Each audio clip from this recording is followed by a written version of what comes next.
Queridos alumnos, queridas alumnas, es un placer y un gusto verles a mis hermanos y hermanas que están en la clase presencial. Bienvenidos a su clase de Historia de la Biblia y sus traducciones. A mis hermanos, hermanas, alumnos que estarán viendo la clase grabada. Deseo que Dios les esté bendiciendo increíblemente sus vidas, sus familias, sus trabajos, sus ministerios, todo lo que ustedes estén realizando.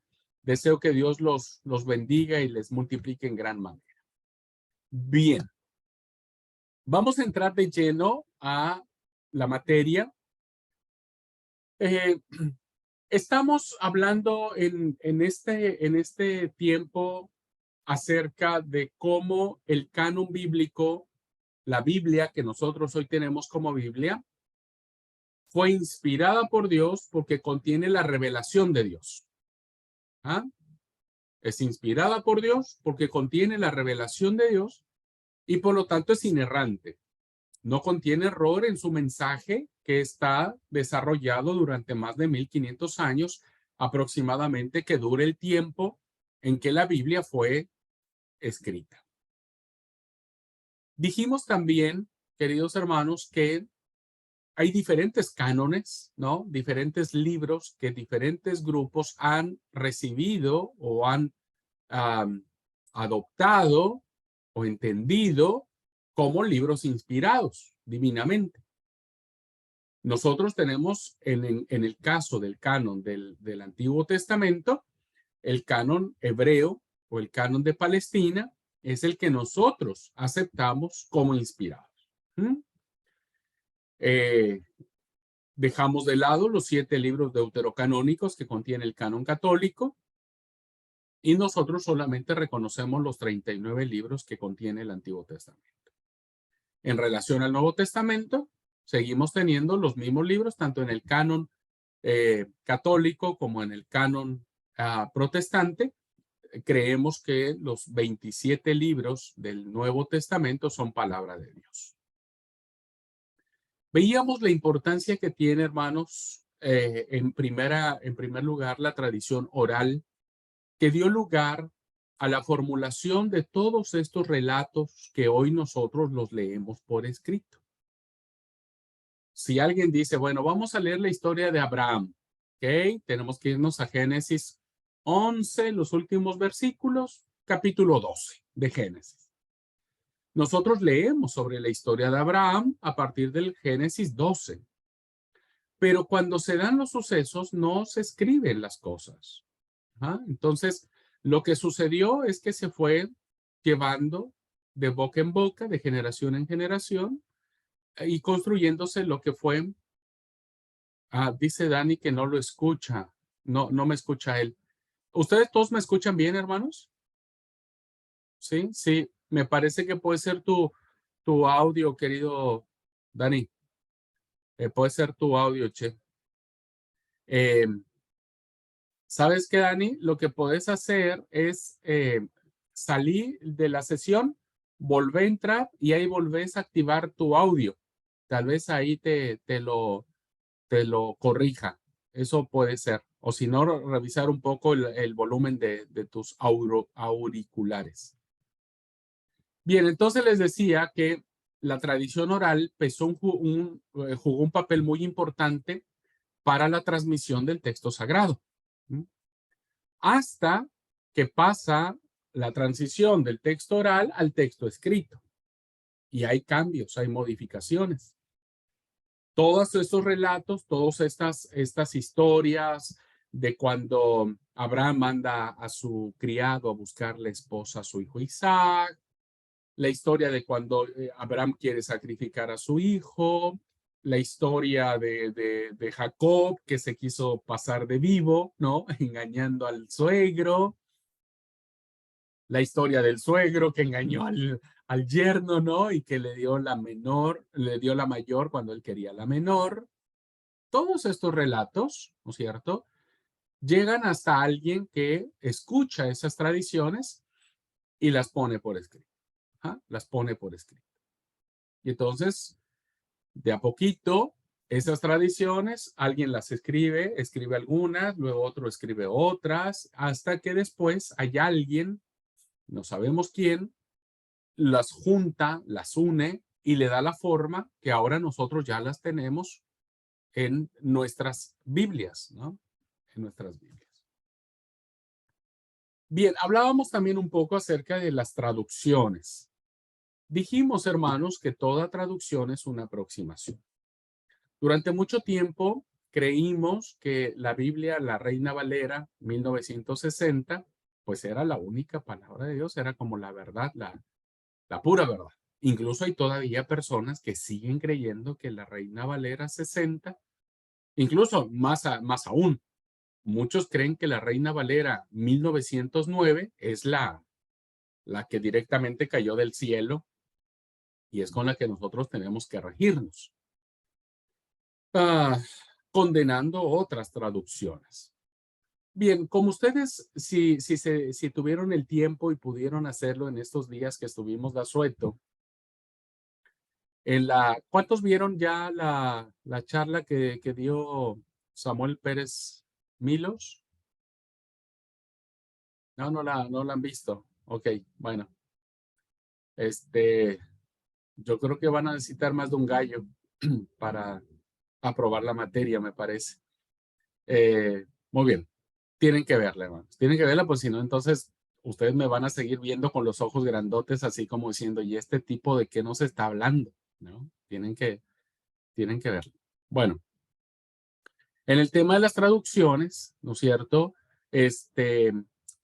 Pasa por el hecho de que los idiomas bíblicos, los idiomas en los que se habló originalmente y después en los que se escribió el texto sagrado, pues ya están muy lejanos a nosotros, ¿no? Entonces alguien los tiene que traducir. Solo que en esas traducciones hay muchos errores de copistas, muchos errores, digo, no de manera peyorativa, sino digo que hay errores de copiado, pero que ninguno de esos errores, ninguno, de las más de 25,000 copias o manuscritos que existen en el mundo, atentan contra las doctrinas fundamentales de la palabra de Dios.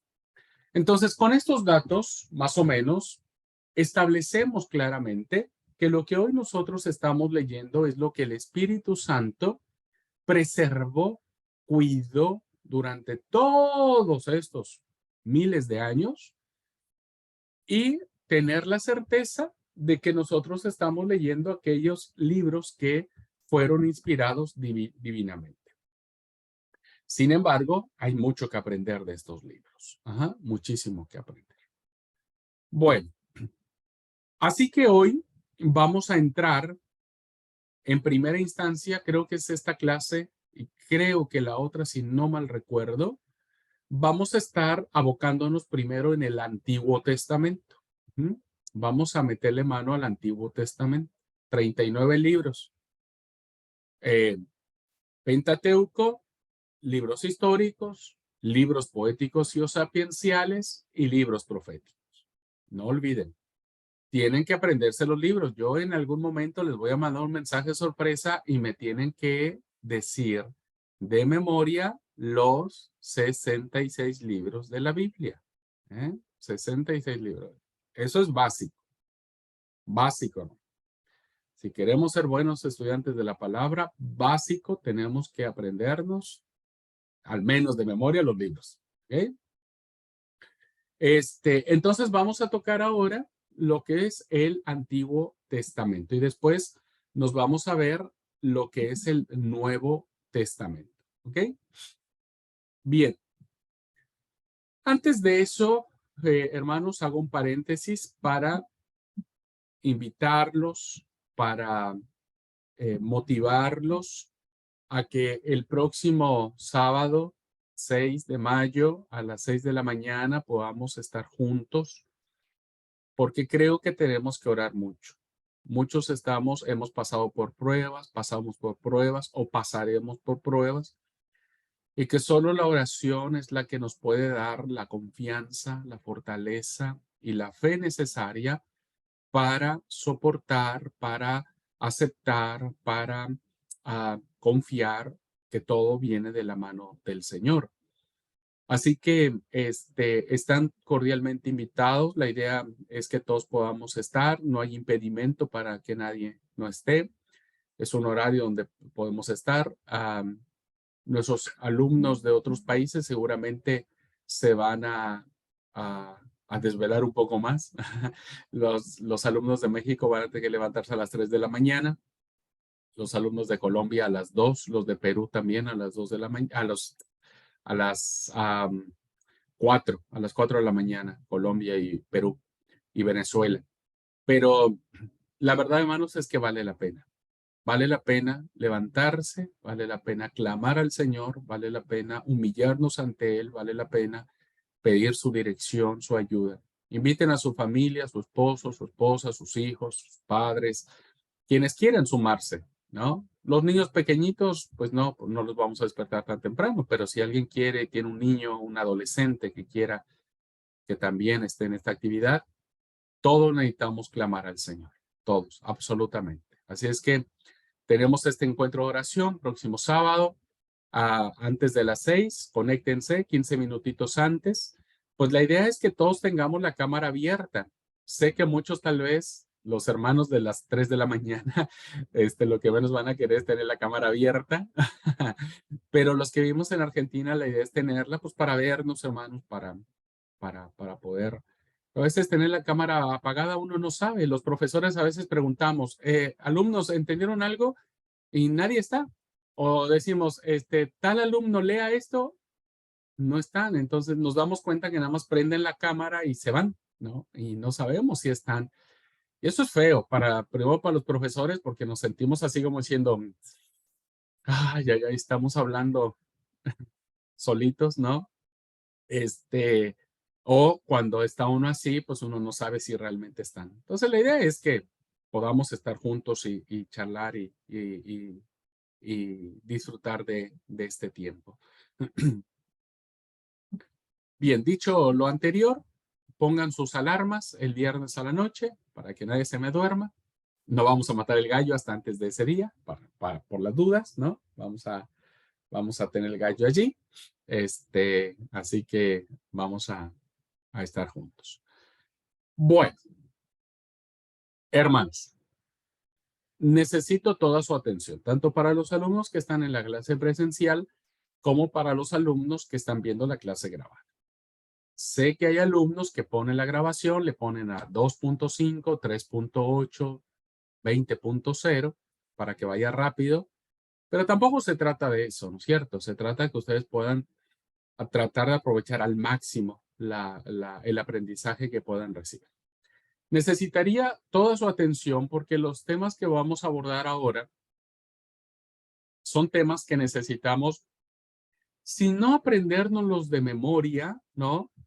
Sí al menos tenerlos ubicados, porque esta será la base de toda la carrera que vamos a tener sobre la materia de Biblia. Entonces, muy importante que ustedes, yo me voy a ir despacito, igual me voy a ir despacito para que vayamos despacio. Muchos de estos temas ustedes ya se lo saben, ya se lo saben, otros quizás no, pero es muy importante que por favor ustedes estén muy atentos a esta clase, para que la información que voy a compartir ahora, ustedes la puedan tener bien presente, porque eso les va a ayudar mucho, mucho, mucho, mucho a entender todo lo que vamos a tener posteriormente. ¿Okay? Así que voy a compartir la pantalla. Antes de compartir la pantalla, porque siempre me pasa. Muy bien.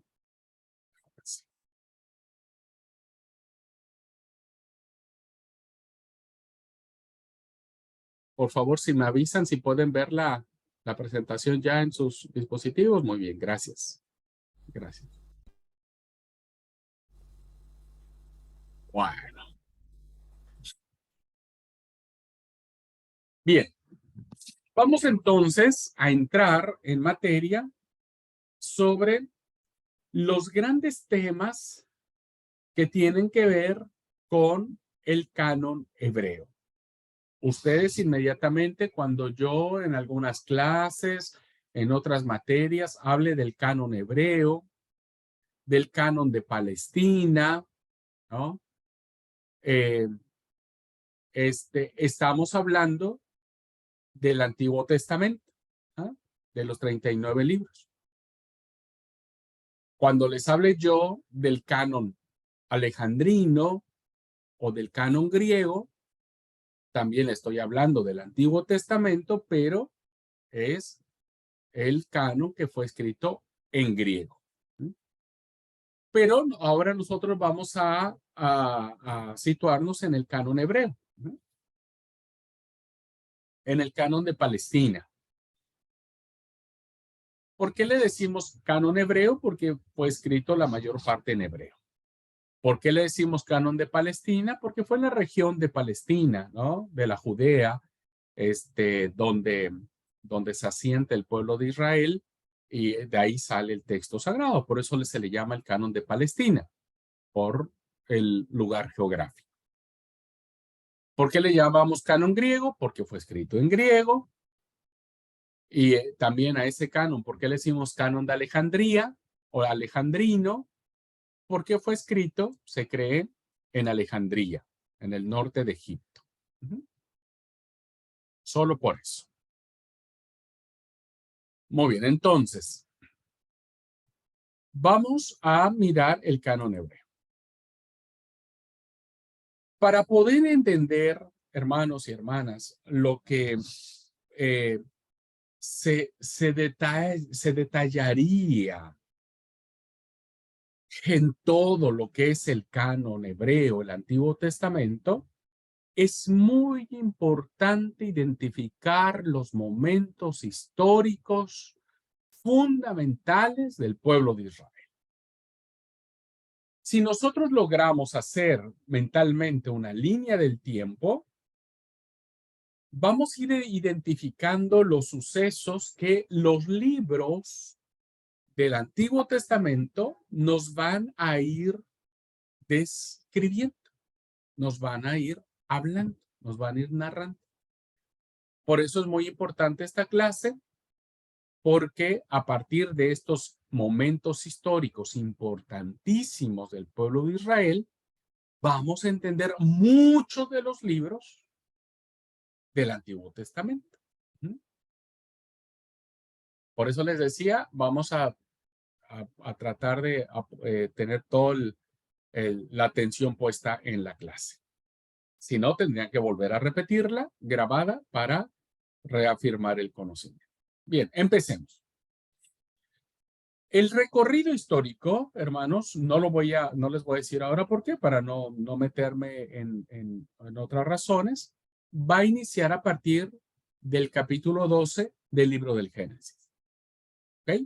Es decir, que del capítulo 1 del Génesis al capítulo 11 de Génesis, los vamos a tratar de manera separada en algún otro momento. ¿Ah? En algún otro momento.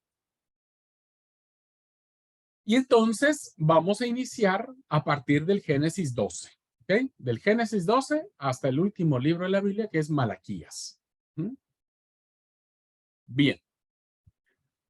¿Con qué iniciamos, hermanos? El tema de la historia que encierra el Antiguo Testamento con la época patriarcal. Cuando hablamos de la época patriarcal, debemos referirnos a la época que vivieron los tres grandes patriarcas o los tres grandes padres, diríamos, ¿no? Que nosotros conocemos. Estoy hablando de Abraham, de su hijo Isaac y de su nieto Jacob. Entonces, los patriarcas van a ser Abraham, Isaac y Jacob. Debemos dejar claro también, hermanos, que en esta época patriarcal, y cuando hablo de patriarcal nos estamos refiriendo a los hombres, ¿no? Ya les dije, Abraham, Isaac y Jacob. Pero en esta época también debemos saber que existieron las matriarcas, ¿ah? O las grandes madres de Israel. Así como estos grandes personajes fueron importantes, también debemos reconocer a Sara, ¿no? La esposa de Abraham, a Rebeca, la esposa de Isaac, y a Raquel, una de las esposas de Jacob. Entonces, cuando hablamos de la época patriarcal, hermano, nos estamos refiriendo a todo esto que tiene que ver con los relatos de Abraham, los relatos de Isaac y los relatos de Jacob, junto con, insisto, las tres grandes mujeres. El segundo momento importante de este recorrido tiene que ver con un personaje, ¿ah? Que curiosamente, hermanos, curiosamente, sus relatos o sus historias encierran muchos capítulos del libro del Génesis, muchos capítulos. Y estoy hablando de uno de los hijos de Jacob. Sabemos, hermanos, por la Biblia, que Jacob tuvo 12 hijos y una hija. En total fueron 13. Pero tuvo 12 hijos varones. ¿Ah? Que de ahí saldrá lo que se conocerá posteriormente como las 12 tribus de Israel. Bien, de esos 12 hijos, el texto sagrado ha recopilado las tradiciones, muchas tradiciones, demasiadas tradiciones, de uno de ellos llamado José. Entonces la historia de José suena como incluso la historia de un cuarto patriarca, ¿no? Porque, hermano, fíjense, si nosotros comparamos las tradiciones de Abraham, voy a ver si lo puedo ejemplificar con mis dedos, no sé si se ve así. Bueno, las tradiciones de Abraham o los relatos de Abraham son de este tamaño. Solo para hacer una ejemplificación. De este tamaño son. Los relatos de la historia de Isaac son así. Ahí redujo. Son muy poquititas los relatos que tenemos de Isaac, es decir, poco sabemos de Isaac. Los relatos de Jacob son un poco más de Abraham. Son un poco más los relatos del patriarca Jacob. Pero los relatos de José son mucho más grandes. Ajá, son mucho más grandes. Por eso se dice que la importancia de este hombre llamado José puede equipararse a un cuarto patriarca, aunque realmente solamente reconocemos a tres: Abraham, Isaac y Jacob. Bien, todos conocemos la historia de José, creo que eso es algo que sabemos desde pequeñitos, y si no, se las recomiendo que la lean. Es una historia muy bonita. Es un hijo preferido del papá, de la mamá muere pronto, el papá lo quiere mucho junto con su hermano Benjamín. Entonces el papá tiene preferencia sobre él, José tiene sueños, los hermanos encienden las alarmas de los celos contra José, arman todo un plan para matarlo, finalmente Judá los detiene, lo venden con los ismaelitas o los madianitas, lo venden para Egipto, sufre una serie de calamidades muy tormentosas, ¿no? De injusticias, de difamación, de encarcelamiento, de ingratitud, hasta que finalmente tiene la oportunidad de declararle los sueños a Faraón sobre 7 vacas gordas, 7 vacas flacas, 7 cañas llenas de trigo y 7 cañas enjutas. José, pues, ¿cómo es? Interpreta el sueño, se gana el favor de Faraón y lo convierte en el segundo personaje más importante del imperio más poderoso del mundo conocido en ese entonces, que era Egipto. Bueno, la hambruna llega, Jacob, que no sabe que su hijo ha muerto, lo manda manda a sus hijos a Egipto porque ha escuchado noticias de que en Egipto hay trigo, hay alimento. Los hermanos se presentan ante José, no lo reconocen a José como su hermano. José sí los reconoce a ellos como sus hermanos. Y hay una serie de historias, ¿no? Que tienen que ver con intercambios, de poner a prueba a los hermanos. Finalmente, José se revela a sus hermanos, manda a traer a su papá. Jacob viene con toda su familia, ¿no? Sube en Egipto toda la familia de Jacob, ¿cierto? Sus hijos, sus nueras, sus nietos, sus bienes, sus posesiones, y se instalan en tierra de Egipto, ¿no? Donde gozan del favor de su hijo José en una tierra llamada Gosén. Suben a Egipto. Este dato va a ser muy importante para después cuando leamos el libro de Génesis y el libro de Éxodo. El tercer momento importante, como todos sabemos, es el cautiverio. El pueblo se instala en Egipto, no tiene mayor contratiempo hasta que muere José. Muere el faraón que había conocido todo lo que José había hecho. Se suscitan dos faraones que no conocen más a José, que no saben quién José ha hecho, y los israelitas empiezan a multiplicarse. Los egipcios sienten miedo que los israelitas los puedan invadir y los esclavizan. Y bueno, pasan un poco más de 4 siglos, 430 años, dice Pablo, 4 siglos en donde el pueblo está cautivo. No sabemos qué pasó en ese tiempo, hermanos. No tenemos información de todo lo que vivió el pueblo. Murieron por lo menos 3 o 4 generaciones en cautiverio. No sabemos allí qué sucedió. El texto bíblico nos lo corta y durante 4 siglos hay un silencio que poco nosotros sabemos qué fue lo que pasó. Pero el pueblo está cautivo y empieza a clamar a Dios, empieza a clamar a Jehová, a Yahvé, para que los libere. Se suscita la figura más importante que existe en el judaísmo, que es Moisés. Moisés, hermanos, el libro del Éxodo recoge sus tradiciones de cómo nace, la situación de que el faraón manda matar a los niños para que no, a los varones principalmente, ¿no es cierto?, para que no se sigan multiplicando. Están las historias de dos parteras bienhechoras que Dios las premia porque no obedecieron la orden del faraón y preservaron la vida de los niños, de los varones, ¿no? De los niños varones. Se da una gran matanza de los niños.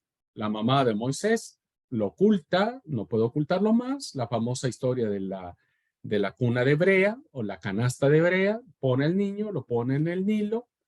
La hija, la hermana de Moisés, vigila y la princesa, la hija de Faraón, baja al río, bañarse, lo toma, saca al niño y le pone por nombre egipcio, porque es un nombre egipcio, y le dice, te llamarás Moisés.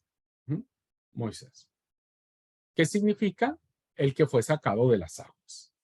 Bueno, hasta ahí creo que todos vamos bien, todos vamos conociendo.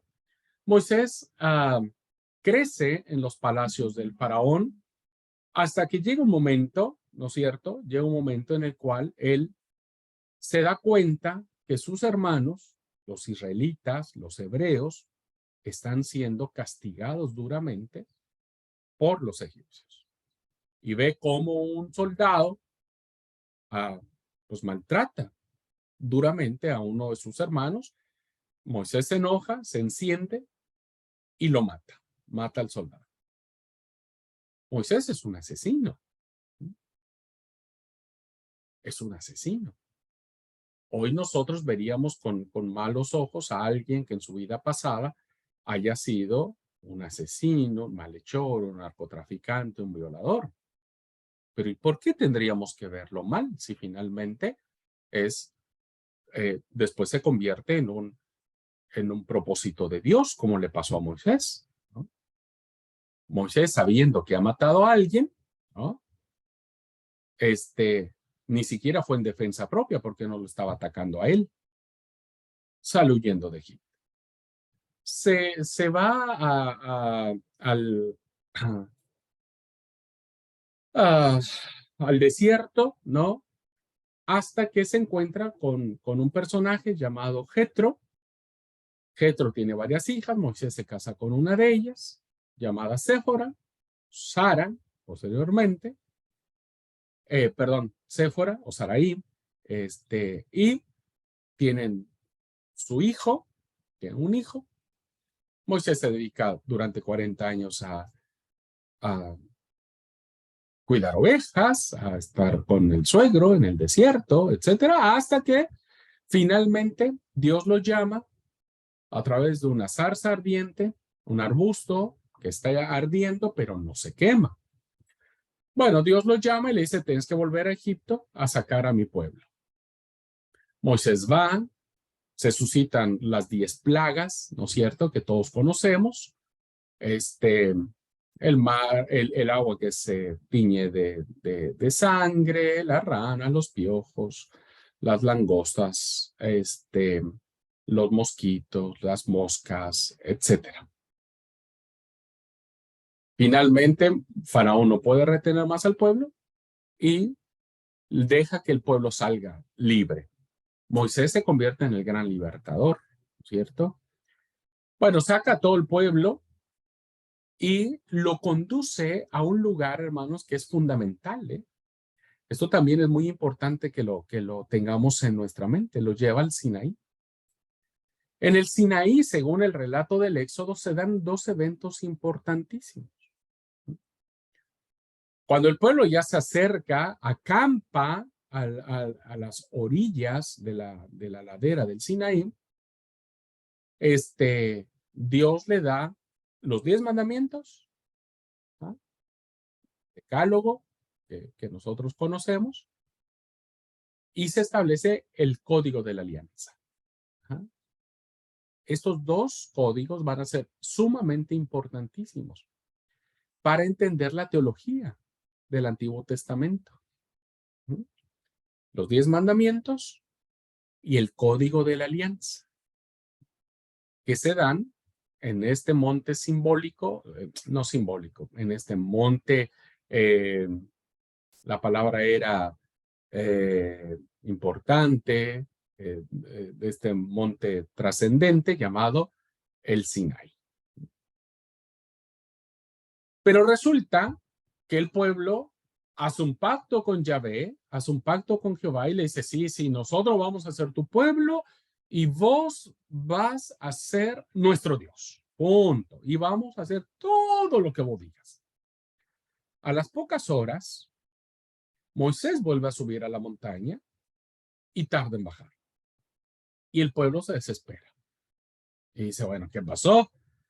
Ya Moisés se nos fue, estamos solos, no tenemos a quién adorar, porque no hemos visto al Dios que nos sacó de Egipto, y por lo tanto vamos a hacer un becerro de oro.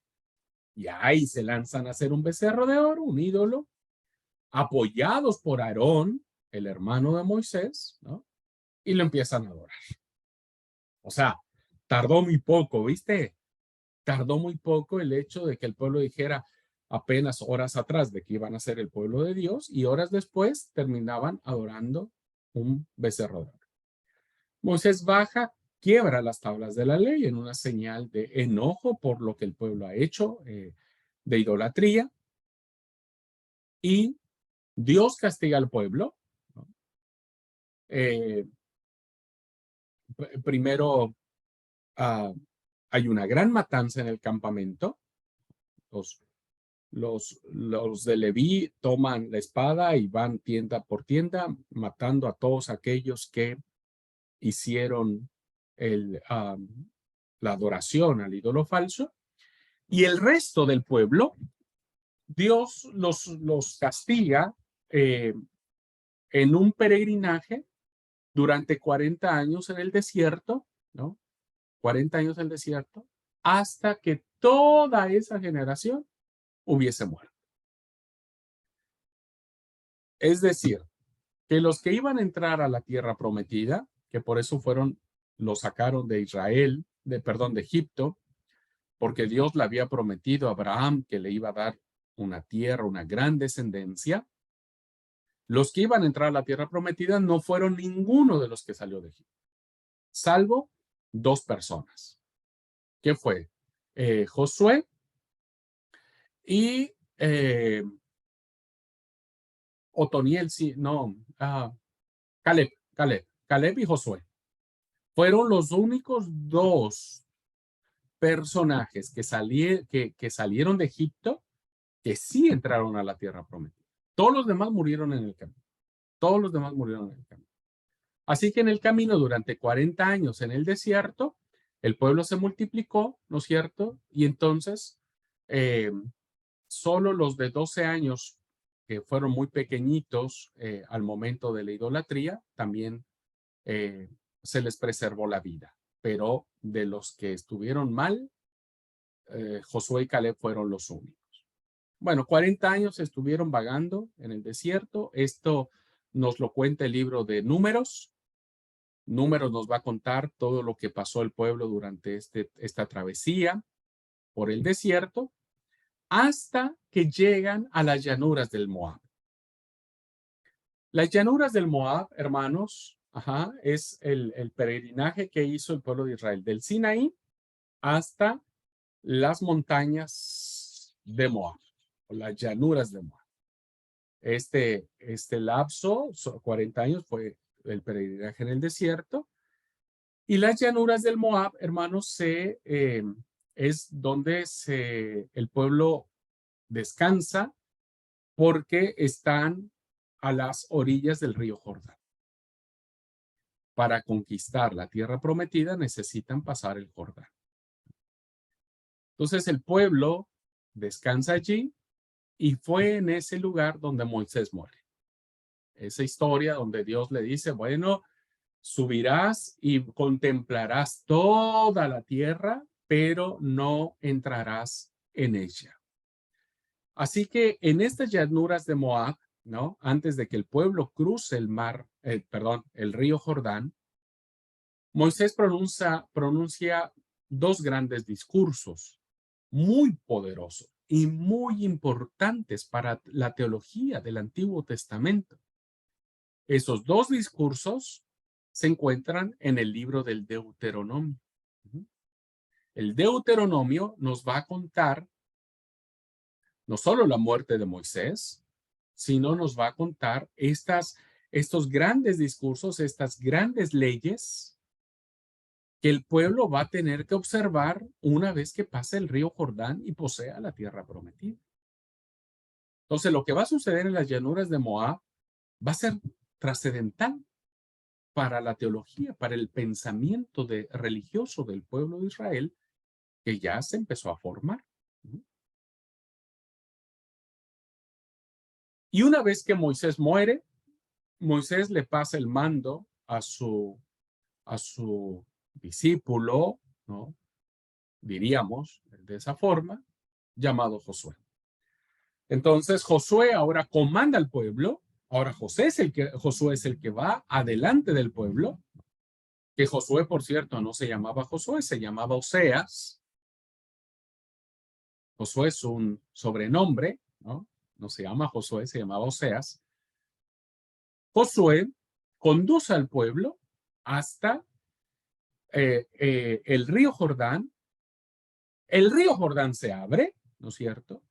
El pueblo pasa también en seco por el río Jordán y llegan a la Palestina, ¿no es cierto? A la región de la Palestina, para conquistar lo que en ese momento era Canaán, ¿no? La tierra de Canaán, la famosa tierra donde fluye leche y miel, la tierra que Dios le había otorgado o le había dicho a sus antepasados que iban a poseer. Y bueno, Aquí tenemos entonces las grandes conquistas que tienen que ver con principalmente Jericó, la historia de Jericó, ¿no es cierto? Cuando caen los famosos muros de Jericó, están en el libro de Josué. Las conquistas de los distintos lugares de esta tierra de Canaán están registradas en el libro de Josué y será en el libro de Josué donde se va a repartir la tierra. Primero se conquista, hay que destruir todo lo que está allí, ¿no es cierto? Porque los pueblos que estaban allí, los cananeos, los heteos, los jebuseos, los fereceos, los amorreos, los filisteos, todos esos pueblos, evidentemente eran pueblos paganos, eran pueblos idólatras. Entonces tenían que escapar, tenían que ser destruidos, el pueblo no podía dejarlos, ¿no? Entonces habría que conquistar bélicamente la tierra de Canaán. Y entonces una vez conquistada la tierra, dicen, ok, ya conquistamos, derribamos Jericó, lo conquistamos otra tierra y todos los demás pueblos. Entonces, ¿qué hay que hacer ahora? Repartirse la tierra. Esto es muy importante, hermanos, porque entonces ahora geográficamente las 12 tribus o los 12 hijos de Jacob, que ya en ese momento ya no vivían más, ya se habían muerto, pero ahora sus descendientes, sus tribus, pues ahora deberían de tener un pedacito de tierra, ¿no? Su provincia, diríamos, para vivir, para sentarse. Entonces los de Zabulón dijeron, bueno, yo me voy al norte, los de Neftalí, los de Isaacar, los de Benjamín dijeron, nosotros nos quedamos en el sur, los de Judá dijeron, bueno, nosotros nos quedamos en el sur de la tierra. El chiste es que empezaron a repartirse las 12 tribus la tierra de Palestina. Y empiezan a consolidarse las 12 tribus de Israel. Ahora, aquí es un dato muy importante que nosotros debemos saber. Las 12 tribus vienen por los 12 hijos varones de Jacob. ¿Ah?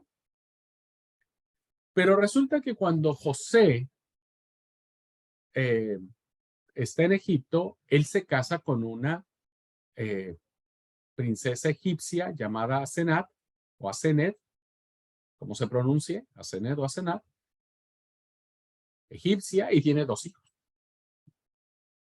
Uno llamado Manasés y otro llamado Efraín.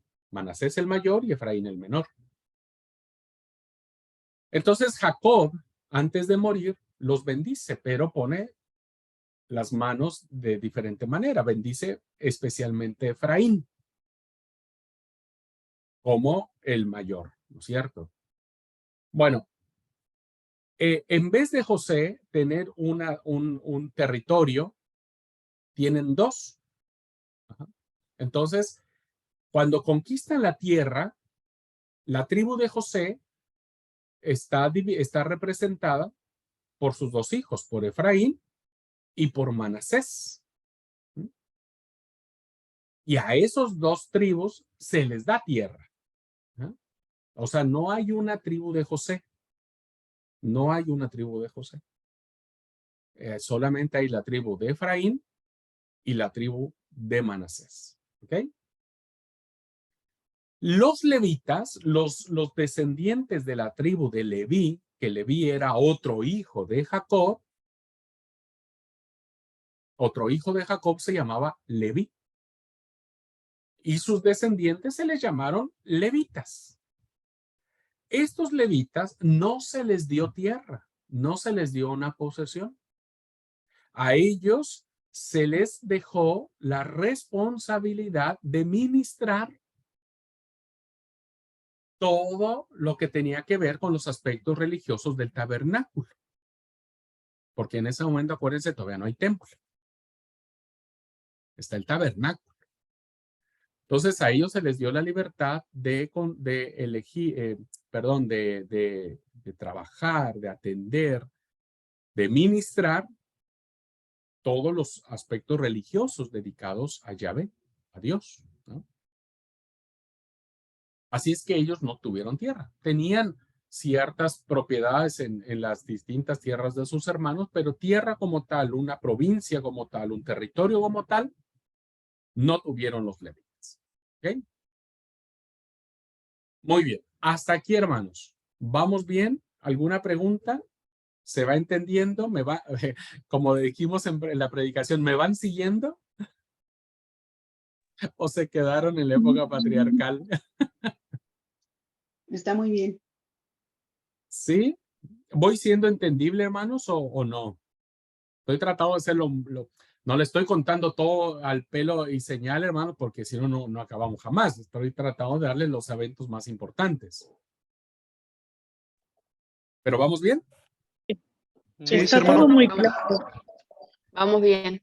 A ver, Tati dije, vamos bien. ¿Alguien más habló por ahí que Muy claro. Yo, muy Muy bien. claro? ¿Alguien dijo? Lili.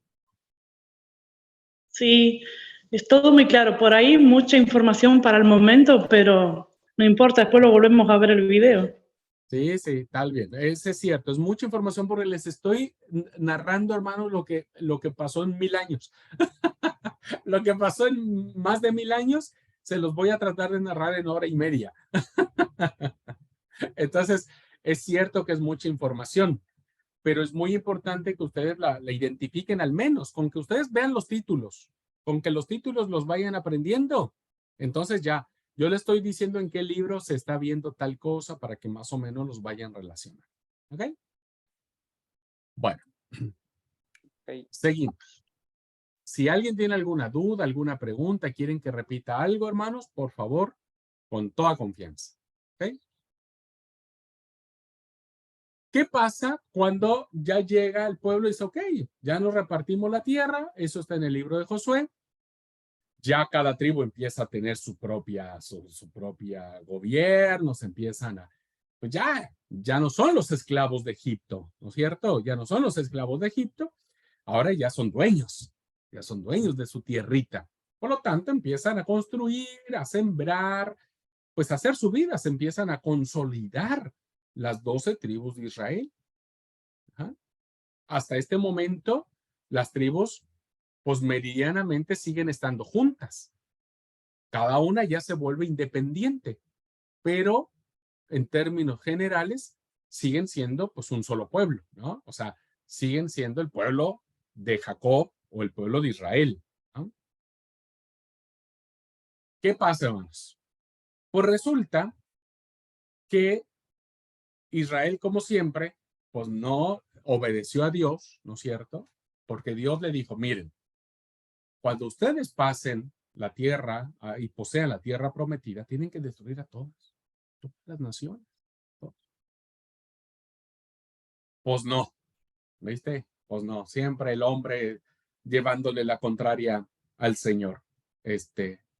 Dejaron varios pueblos sin destruir. ¿Y qué es lo que pasó? Pues que se empezaron a contaminar. Los pueblos paganos que existían anteriormente en esa tierra, en vez de que Israel los influyera a ellos, pues ellos los influyeron a Israel. ¿Mm? Y entonces Israel empezó a cometer idolatría. Empezaron a adorar a dioses falsos, principalmente a Baal, a Astarot, a Astaret,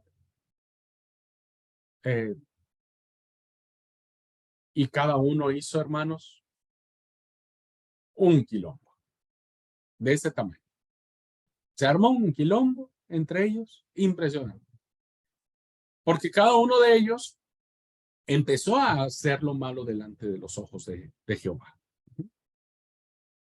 Y entonces, los pueblos que ellos dejaron libres, ¿no? Que no destruyeron, los empezaron a atacar y los empezaron a invadir y los empezaron a matar, ¿no? Y se armó mal el tema. Entonces, ¿qué hicieron los israelitas? Pues lo que siempre hicieron. Clamaron a Dios y le dijeron, Dios, ayúdanos, por favor, mirad, sí, reconocemos que hemos hecho mal, perdonanos, no lo volvemos a hacer, pero ayúdanos. los enemigos nos atacan y bueno. ¿Qué siempre ha hecho Dios? Dios siempre ha sido misericordioso, siempre. Y entonces levantaba dentro del pueblo a tipos héroes, ¿no? Hoy un Superman, no sé, algo así, un Batman. Levantaba tipo héroes, que se le llamaron jueces. Entonces los jueces tenían como ciertos dotes sobrenaturales, ¿no? Entonces se gestan historias, por ejemplo, el juez más famoso que tiene esta situación, pues es uno llamado Sansón, que tiene como rasgos así de personaje de Marvel, ¿no? De estas historias hoy que vemos de superhéroes. Bueno, pues eso lo tenía Sansón. Todos conocemos la historia de Sansón. ¿Quién no conoce la historia de Sansón? Bueno, Sansón fue un juez, no fue el único, ¿no es cierto? Hubo muchos más jueces, Ahod, Singlar, Gedeón, hubo juezas también, como Débora, ¿no es cierto? Una gran jueza de Israel. Las mujeres tenían un papel muy importante en el texto sagrado, ¿eh? Y entonces se levantaba el juez, ¿viste? Castigaba al pueblo invasor, lo castigaba. Y finalmente Israel decía, ay, gracias a Dios, ya estamos en paz, repiola todo, todo en paz. Pero ¿qué sucedía? Israel volvía a caer de la gracia de Dios y volvía a hacer lo malo y volvía otra vez a hacer lo mismo. Llegó a tal grado el punto, hermanos, de que como no había quien los gobernara, ¿no es cierto? Y cada quien hacía lo que quería, llegó a tal grado, una de las historias más tristes que tenemos en la Biblia, que la vamos a abordar en su momento, es la historia del levita y de su concubina, ¿no? Es una historia que a veces nosotros no logramos entender porque está esa historia en el texto sagrado. Pues es una historia muy cruel, muy sangrienta, muy sanguinaria. El levita termina descuartizando a su esposa o a su compañera en 12 partes. Hay una guerra civil muy poderosa entre 11 tribus de Israel contra una de ellas, que eran los benjaminitas. Hay una pelea entre hermanos. No hay nada más terrible que eso. Una guerra civil entre hermanos. Terrible. Bueno, eso nos lo relata el libro de los jueces. Y el libro de los jueces nos dice, hermanos, que todo este quilombo que se armó, todo estos desmanes que el pueblo cometía, era porque no había quien gobernara Israel y por lo tanto cada uno hacía lo que bien le pareciera. Entonces, imagínense, si no hay ley, si no hay quien meta orden, entonces se hace un problemón. Y entonces hubo una solución: poner un rey. Entonces, hay un cambio de la teocracia. La teocracia, hermanos, es una palabra que significa el gobierno de Dios. Teos, Dios, kratos, gobierno. No se preocupen por eso, pero solamente para decirle qué es lo que significa. Es decir, hasta antes que hubiera un rey, Dios era el que gobernaba. Dios era el que decía, Dios el que hablaba con Moisés, Dios era el que guiaba a Josué, Dios era el que levantaba a los jueces o a estos héroes nacionales para defender a su pueblo. Es decir, Dios lo gobernaba. Pero entonces Israel dijo, pero ¿sabes qué? Mira, los demás pueblos tienen sus reyes. Nosotros también queremos el nuestro. Al menos uno que nos meta en cintura, ¿no? Dios le dice al pueblo a través de Samuel, y le dice, miren, a ver, está bien, podemos poner un rey, pero escúchenme, si ustedes ponen un rey, ustedes van a tener que pagar un impuesto porque el rey va a vivir como rey. ¿Ah? El rey debe tener su palacio, debe tener su presupuesto, debe tener sus sirvientes, debe tener su comida. ¿De dónde va a salir de todo eso? Pues de ustedes. O sea, es decir, el rey va a poner impuestos para que ustedes paguen su estadía. ¿Y qué dijo el pueblo? Ningún problema, nosotros pagamos. Bueno, a ver, paren un poco. Si ustedes ponen un rey, también va a tener que armar un ejército. Y el ejército va a salir de sus hijos. O sea, sus hijos van a ser llamados a la guerra, ¿no? Y además van a tener que sostener al ejército. Y eso cuesta plata, cuesta tiempo, etc. No hay ningún problema, dijo el pueblo. Nosotros ponemos los hijos, ponemos la plata, mantenemos. El rey, a ver, dijo Dios, puede ser que no sea bueno, o sea, que sea malo, que dicte leyes malas, y ustedes se sientan agraviados. ¿Y qué dijo el pueblo? No nos importa. Nosotros queremos un rey y punto. Listo, listo. Entonces se cambia de la teocracia a la monarquía. Antes el pueblo se gobernaba por lo que Dios dijera, pero ahora el pueblo se gobierna por un rey. La monarquía es el gobierno de los reyes. Y entonces inicia la etapa monárquica, la etapa de los reyes. Y el primer rey que encontramos, pues el rey llamado Saúl. Saúl. Pocas historias tenemos del rey Saúl, pero están allí. Pero él es el primer rey de Israel. Hasta este momento, Israel está unido, meridianamente unido. O sea, ¿se acuerdan que cuando dije que cuando poseyeron la tierra, cada uno hizo su propio gobierno?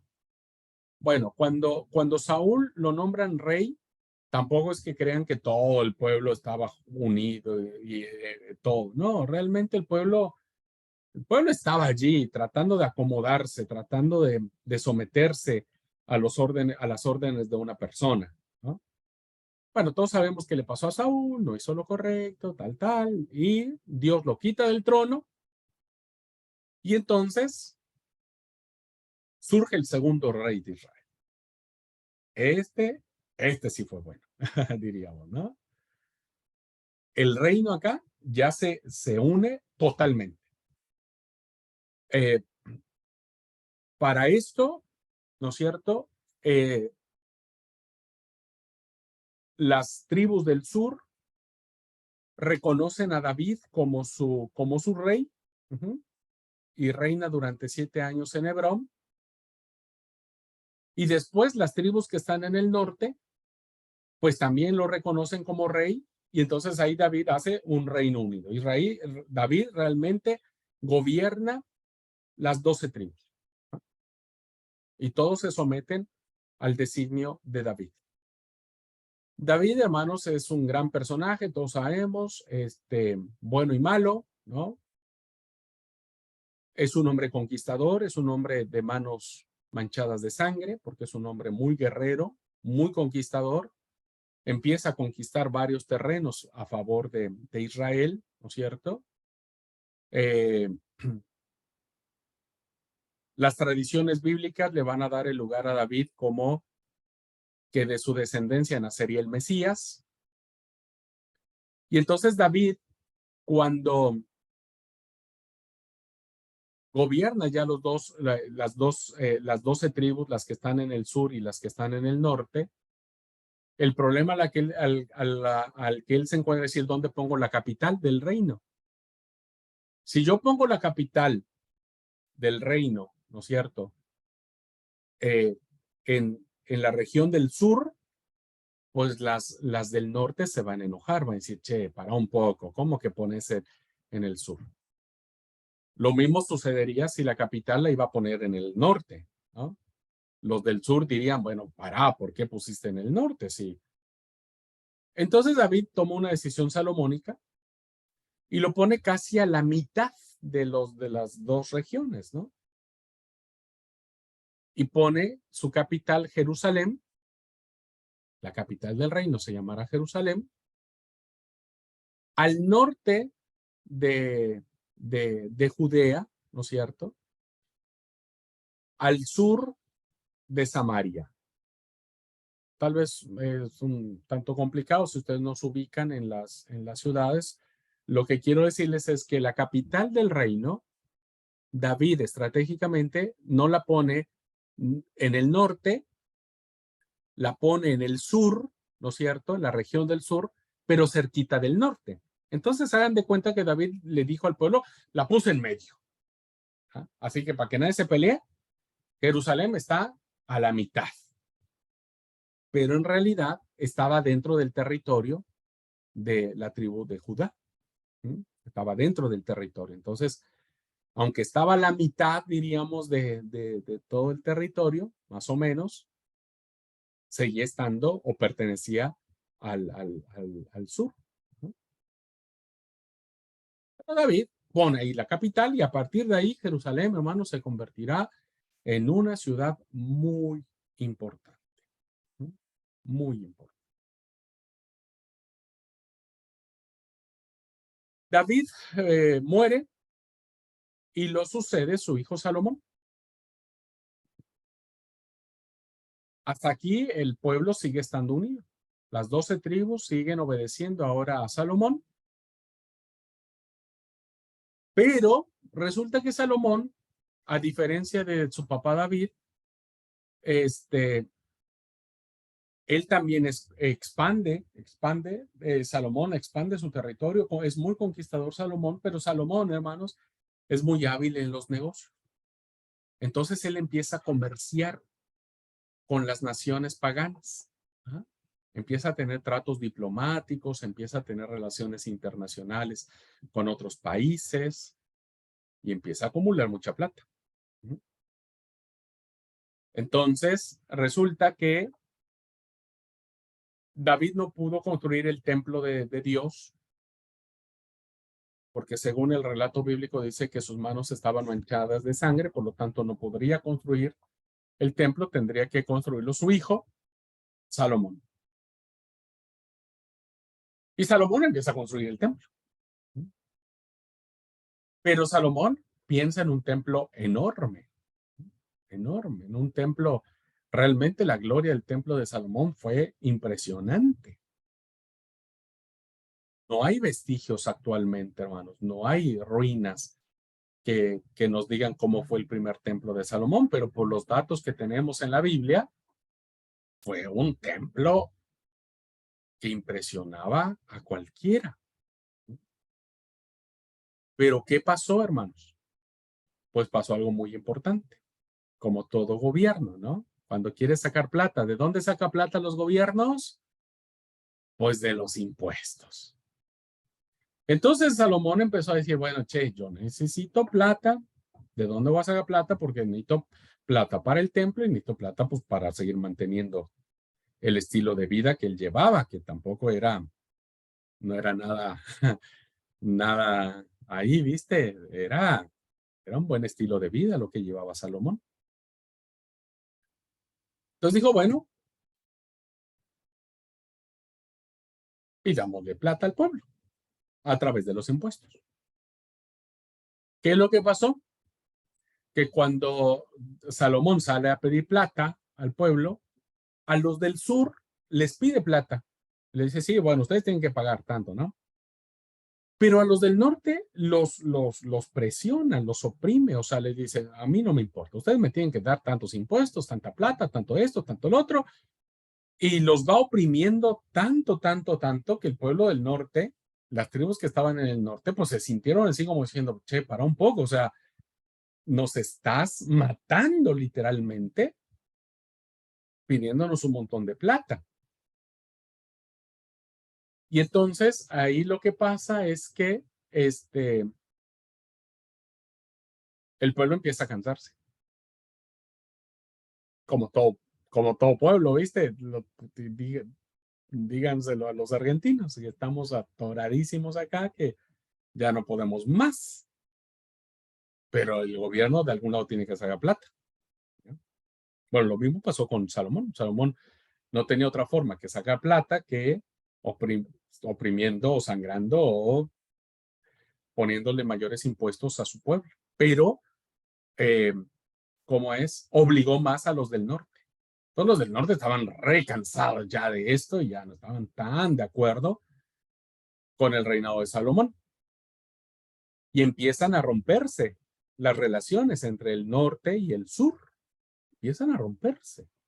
Ya no está tan unido el reino como cuando estaba David. Pero el templo se construye. Aquí en esta etapa, el templo se construye, tiene una magnificencia, una hermosura maravillosa. Muere Salomón y entonces se rompe el reino. Hay una ruptura. El reino se divide. Punto. Lo que antes las 12 tribus estaban unidas bajo el gobierno primero de Saúl, luego de David y luego de Salomón, ahora cuando muere Salomón, ya. Se pudrió todo, diríamos, ¿no es cierto? Literalmente. ¿Por qué? Porque resulta que cuando muere Salomón, su hijo Roboam, pues toma la posta, ¿no? Toma el lugar, el reinado, Roboam. Y entonces, los del norte vienen, arman una comitiva, ¿no es cierto? Las tribus del norte arman una comitiva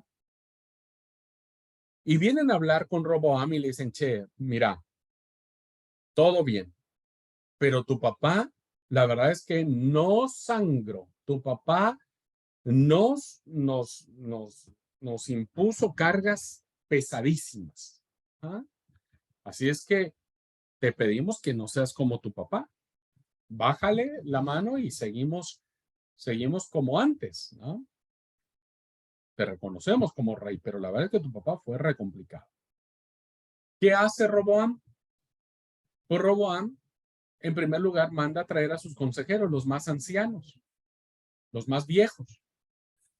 Y les cuenta, che, vinieron los del norte y me dicen que tengo que levantar la mano porque papá fue re complicado. Y los ancianos le dijeron, sí, tu papá fue muy cruel, muy tirano, impuso muchas cargas al norte. Así es que si vos no querés tener problemas con la gente del norte del reino, accede a sus peticiones, negocia y vamos a replantear la situación.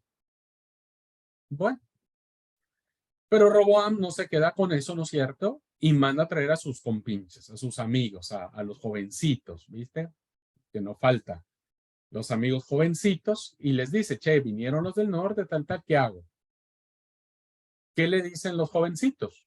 No, vos estás mal, vos no le levantes la mano. Mira, si vos dejas de ser como tu papá, no te van a obedecer, te van a sublevar, vos incluso tenés que ponerles la mano mucho más dura que tu papá. Entonces ahí los vas a sugestar, los vas a someter, y no dejes que nadie se te suba a las barbas, diríamos hoy nosotros, ¿no? Y bueno, Roboam, con toda la inteligencia que no tenía, ¿no? Acepta el consejo de sus compinches, de sus amigos los jóvenes, manda a traer a los del norte y le dicen, no, es más, les voy a poner mucho más impuestos. La comitiva del norte, hay una expresión muy linda, muy contundente, perdón, que aparece en el texto sagrado, que dicen, Israel, a tus tiendas. Eso fue lo que dijeron. Cuando escucharon lo que Roboam dijo, entonces dijeron, Israel, a tus tiendas. Ahí se rompió. Se rompió. Y nunca más se volvió a unir el reino. Nunca más. Entonces, hubo una división en lo que sería el reino del norte, que estaría conformado por 10 tribus, y el reino del sur, que estaría conformado por 2 tribus. Y así sería durante muchos años, cómo sería la vida de esos 2 reinos. Entonces, como Roboam, pues ya no era el rey de todo el reino, los del norte tuvieron que nombrar a alguien como su rey, ¿no? Porque ellos no tenían. Habían roto ya relaciones con Roboam. Entonces nombran a Jeroboam, al que aparece aquí en la diapositiva.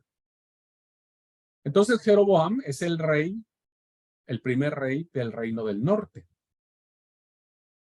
A ese reino, hermanos, al reino del norte, se le llamará Israel, los israelitas. Este dato es muy importante para que cuando leamos a los profetas, ustedes van a mirar claramente, ¿no? Que los profetas hablarán sobre Israel y sobre Judá. Pensaríamos que es lo mismo. No. No va a ser lo mismo los israelitas que los judíos. Los israelitas serán los del reino del norte. Y su capital iniciará en varios lugares, ¿no? Irán en varios lados. Acuérdense, ¿dónde puso David la capital? Pues en Jerusalén. Pero como rompieron con todo lo que tenía que ver con el reino del sur, y acuérdense que Jerusalén estaba dentro de los límites del reino del sur, pues ellos tendrían que establecer su propia capital. Y después de ir a varios lados, a varias ciudades, finalmente la capital se establece en Samaria, de donde saldrán los famosos samaritanos. ¿Okay? Esto iniciará en el 931 a.C. Ese mismo año, porque se hace la ruptura, el reino del sur, conformado por 2 tribus, como les he dicho, será gobernado inicialmente por Roboam. La capital será Jerusalén, donde estará el templo, y se le llamarán los judíos, porque serán del reino de Judá. El reino del sur está conformada por 2 tribus, la tribu de Benjamín y la tribu de Judá. Solo 2 tribus. El reino del norte, 10 tribus. El reino del sur, 2 tribus, que es el reino de Judá. Y su capital será Jerusalén. Por eso, los del reino del sur no querrán, los judíos no querrán, odiarán a los samaritanos, que vienen siendo su familia, son de lo mismo. Pero ya después veremos por qué ese odio. ¿Se acuerdan del encuentro de Jesús con la samaritana? ¿Cómo un judío puede hablar con un samaritano? Bueno, viene precisamente de la ruptura de estos reinos. Bueno, voy a dejar hasta aquí, hermanos, para tomar un receso porque yo ya no tengo más saliva. Y seguramente la mente de ustedes está más explotada.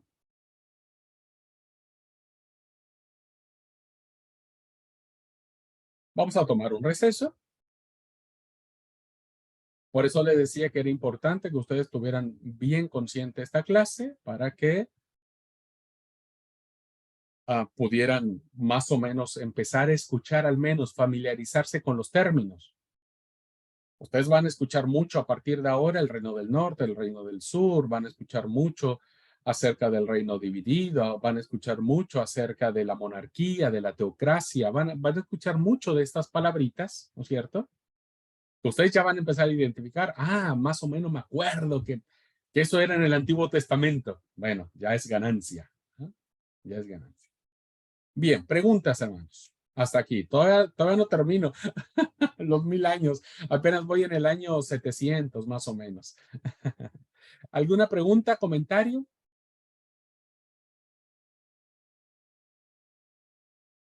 Sí, Soyera, adelante. Y luego Tati. Decías que los judíos vienen de la tribu de Benjamín, ¿no? De las 2 tribus es Benjamín y Efraín. No, Benjamín ¿no? y Judá. Benjamín y Judá. Y Judá. De ahí vienen los judíos. De ahí viene Muy la bien. denominación de llamarles judíos, porque por esa tribu. Ajá. Y los del Muchas norte se gracias. llamarán, no, por favor, y los del norte se llamarán israelitas porque son Israel. Entonces, cuando ustedes escuchen hablar de los israelitas, reino del norte. Cuando escuchen hablar de los judíos en el Antiguo Testamento, ojo, cuando hablemos de los profetas, cuando escuchen hablar de los judíos, será el reino del sur. Reino del sur. Tati.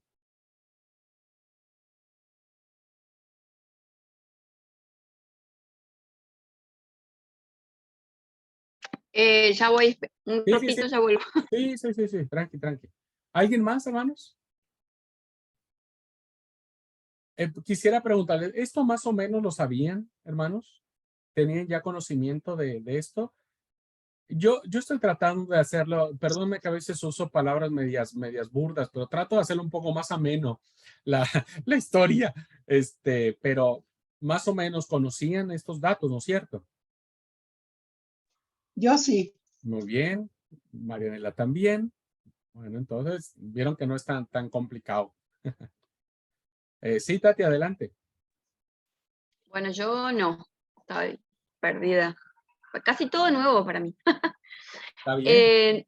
Yo no sé si estoy equivocada o me perdí, pero usted dijo que cuando Moisés le dio los 10 mandamientos, también le dio las dos, que es importante para la teoría, algo así dijo. No lo La encuentro donde teología, apunté. la teología, Ajá, que iba sí, a ser importante para la teología. sí, que es el código de la ¿Cuáles alianza. serían esas? Es El código de el la alianza. Ajá, decálogo, o los de 10 eso no habló mandamientos. todavía. No. Yo todavía no les hablo de eso. No. Solamente para que identifiquen, tenemos el decálogo, los 10 mandamientos y el código de la alianza. El código de la alianza. Bueno, ahí me perdí esa parte, sí. El código de la alianza. No, todavía no hablamos de eso, quédense tranquilos. Ya después sabremos con qué se come eso. ¿Ok? Pero para que los identifiquen. Cuando digan código de la alianza, ok, el Sinaí. Ya con eso hay una relación, hay un relacionamiento. ¿Ok? Néstor, adelante. No sabía que había divisiones, pero no sabía que Israel le llamaban uno. Creí que era uno solo. No sabía que se dividiera en esa forma. Muy bien, es cierto, yo también muchos años crecí diciendo, pues Israel o los judíos, pues son los mismos. No son los mismos. Y de ahí el odio que tienen los judíos ahora o en el tiempo de Jesús con los samaritanos. Los samaritanos son del reino del norte.